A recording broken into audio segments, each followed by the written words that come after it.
যদিও Donald Trump বলেছেন যে চিরকাল যুদ্ধ করার মতন অস্ত্র মজুদ আছে আমেরিকার, কিন্তু খবরে প্রকাশ হয়েছে যে যুক্তরাষ্ট্রের প্রতিরক্ষা মিসাইল ফুরিয়ে আসছে।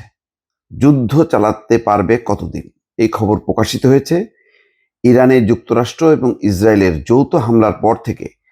মধ্যপ্রাচ্যের পরিস্থিতি ক্রমেই অবনতির দিকে যাচ্ছে। এরই মধ্যে তুমুল আলোচনা উঠেছে মার্কিন প্রতিরক্ষা ক্ষেপণাস্ত্রের মজুদ নিয়ে। বিশেষজ্ঞদের ধারণা, ইরানের সঙ্গে সংঘর্ষ টানা 10 দিন অব্যাহত থাকলে গুরুত্বপূর্ণ অস্ত্র ভাণ্ডারে ঘাটতি দেখা দিতে পারে।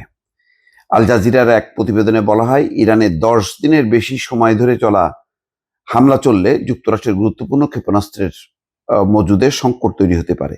এছাড়া পেন্টাগন প্রেসিডেন্ট ডোনাল্ড ট্রাম্পকে সতর্ক করে বলেছে যে ইরানে সামরিক অভিযান দীর্ঘায়িত হলে গুরুতর ঝুঁকি তৈরি হতে পারে। এর মধ্যে দ্রুত কমতে থাকা অস্ত্র ভাণ্ডার পুনরায় পূরণের উচ্চ ব্যয়ের হিসাব নিকাশও রয়েছে। অর্থাৎ এই অস্ত্র ভাণ্ডারে রিপ্লেস করতে গেলে যে পরিমাণ ব্যয় করতে হবে, সেটা আরো আমেরিকাকে ক্ষতির মধ্যে পড়তে হবে।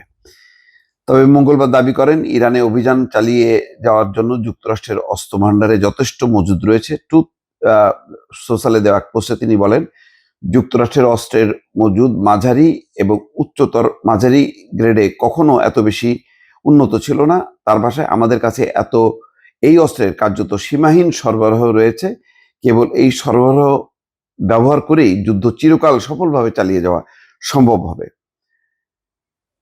কিন্তু মার্কিন সেন্ট্রাল কমান্ড বলছে, ইরানের চলমান অভিযানে আকাশ, সমুদ্র, স্থল এবং ক্ষেপণাস্ত্র প্রতিরক্ষা মিলিয়ে 20টিরও বেশি অস্ত্র ব্যবস্থার ব্যবহার করা হচ্ছে। মানে 20 ধরনের অস্ত্র ব্যবহার করা হচ্ছে। তো কোন ধরনের অস্ত্রের ঘাটতি আছে সেটাও তারা হিসাব নিকাশ করছে। এই যুদ্ধ আমেরিকা বেশি দিন চালাতে পারবে না। এই কারণে আমেরিকার ধারণা ছিল, প্রথমেই ইরানের সর্বোচ্চ ধর্মীয় নেতা আয়াতুল্লাহ আলী খামেনি সহ পদস্থ কর্মকর্তাদেরকে যদি একযোগে শেষ করে দেওয়া যায়, তাহলে ইরান শুরুতেই মুখ থুবড়ে পড়বে এবং যুদ্ধ বেশি দিন করতে হবে না। তারা মনে করেছিল যে অনেকটা মাদুরোর মতন, যে ভেনেজুয়েলার মাদুরো এবং তার স্ত্রীকে উঠাই নিয়ে আসার পর ভেনেজুয়েলা আর যুদ্ধ করার সক্ষমতা ছিল না। অথচ এর আগে ভেনেজুয়েলা বলছিল যে তারা যুদ্ধ করবে, তাদের জনগণ অস্ত্রের প্রশিক্ষণ নেবে। কিন্তু শেষ পর্যন্ত দেখা গেল যে শীর্ষ যেই নেতা ভেনেজুয়েলার, তাকে পরাস্ত করার পর আর যুদ্ধ চলেনি।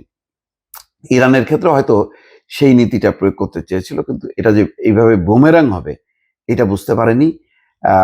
বুঝতে পারলে হয়তো অন্য কৌশল নিত। তারা তারা একদিন না যেতে তারা ঘুরে দাঁড়ায় পাল্টা হামলা শুরু করছে, এবং এই হামলা তো এখন ভয়াবহ। পুরো মধ্যপ্রাচ্য জুড়ে এখন হামলা চলছে ইরানের, যেটা সামাল দিতে তাদের হিমশিম খেতে হচ্ছে। দর্শক।